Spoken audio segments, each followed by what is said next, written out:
L'établissement hospitalier universitaire d'Oran a abrité aujourd'hui le 3e congrès national en santé de l'OHU d'Oran au niveau du bloc pédagogique. Cette manifestation d'une journée a offert aux spécialistes et aux cadres de santé venant de tout le territoire national une plateforme d'information et d'échange sur des questions liées à la prise en charge des malades intra-extra-hospitalières ainsi que la production des soins. Plusieurs communications ont été présentées tout au long du congrès, à l'image de l'accueil dans les services des urgences, place de la réanimation dans les soins du support et soins palliatifs, le rôle de l'infirmier dans la gestion de la douleur aiguë, la prise en charge extra-hospitalière des patients, les démarches d'accueil du malade dans un service hospitalier, ainsi que plein d'autres conférences. On est à la 3e édition du 3e congrès national de l'OHU d'Oran. Le thème principal, c'est la prise en charge des patients intra-extra-hospitaliers et la production de soins. Lorsqu'on dit intra-extra, on doit mettre en évidence que le patient, après ces 6 jours à l'OHU, une fois sorti, il faut un suivi. Pour cela, toute une équipe de médecins et de paramédicaux se déplacent chez le patient afin d'évaluer l'état de santé après son hospitalisation. Et la production de soins, quel genre de qualité il a subi au sein de l'établissement et quelles sont les méthodes suivies après sa sortie. L'événement est organisé afin de démontrer et de montrer que le paramédical, c'est la cheville ouvrière, c'est le pionnier du travail mené par l'ensemble des travailleurs de l'OHU d'Oran. Le nombre des participants, on est arrivé à 350 participants, de 22 wilayas présentes de l'Est, de l'Ouest et du Sud. Pour cela, afin de donner les nouvelles techniques et la nouvelle information pour qu'ils transmettent afin de donner et d'appréhender l'image de notre établissement. Ce qui nous intéresse, c'est le malade. C'est la prise en charge du malade qui veut dire l'accueil, qui veut dire une bonne prise en charge en soins. Et ainsi contre, il y a beaucoup de choses aussi qu'on a cette journée que je la trouve très intéressante. Cette journée, elle relie le paramédical de tout national.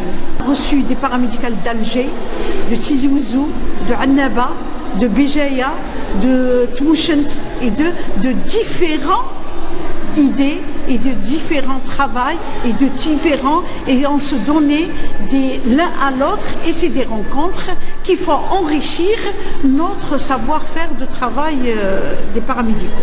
Les organisateurs ont mis l'accent sur l'importance de cet événement qui s'inscrit dans le cadre de la formation continue et du perfectionnement du personnel paramédical, d'autant plus que la mise à jour des connaissances est considérée comme un facteur essentiel de la qualité des soins. Sûr que des journées comme ça sont très très importantes. Le paramédical ne peut pas évoluer sans qu'il y ait des congrès et de journées de ce genre. À la fin de la journée, certainement qu'on apprend des choses sur les soins, sur la qualité des soins, sur le futur, la médecine future. On parle des soins palliatifs, par exemple. On a un service qui a ouvert ses portes. Le professeur Hamlich il nous a éclairci ce que c'est un service de soins palliatifs. Et cela est très important. Il y a eu d'autres sur la maintenance. Sur la maintenance, par exemple, nous donner la durée de vie d'un respirateur.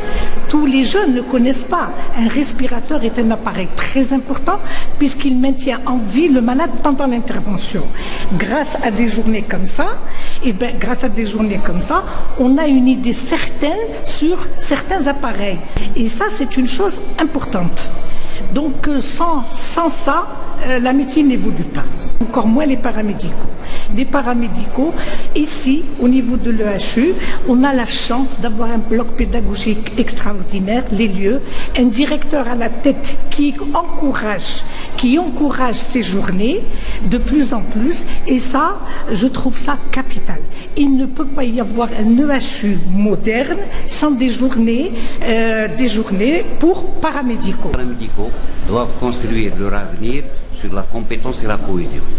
Ils ne doivent pas oublier que notre mission, nous sommes des soignants et non pas des thérapeutes. L'exécution, c'est l'exécution des soins.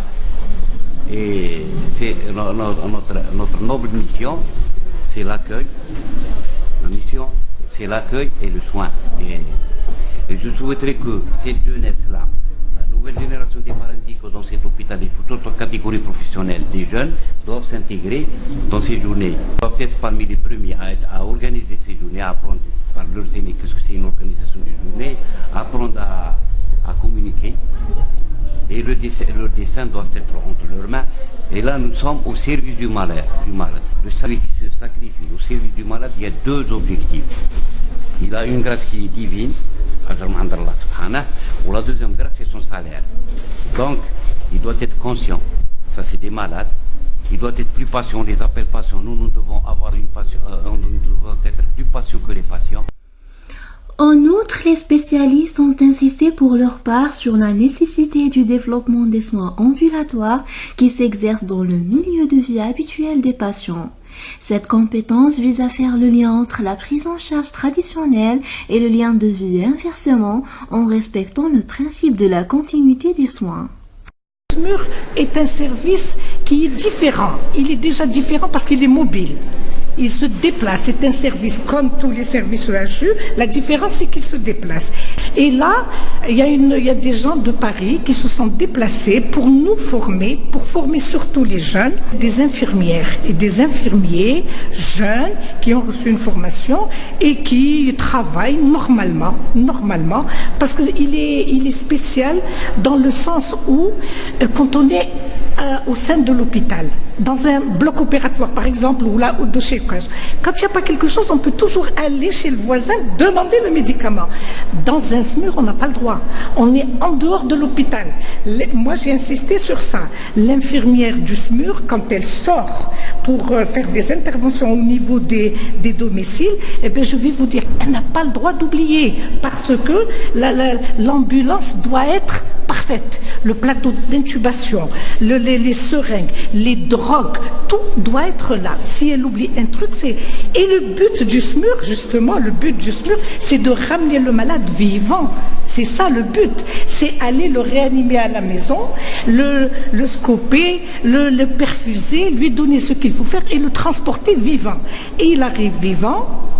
Au niveau de l'hôpital, on lui fait son billet, le billet est déjà fait et tout, et il va directement en salle de réa ou au bloc opératoire.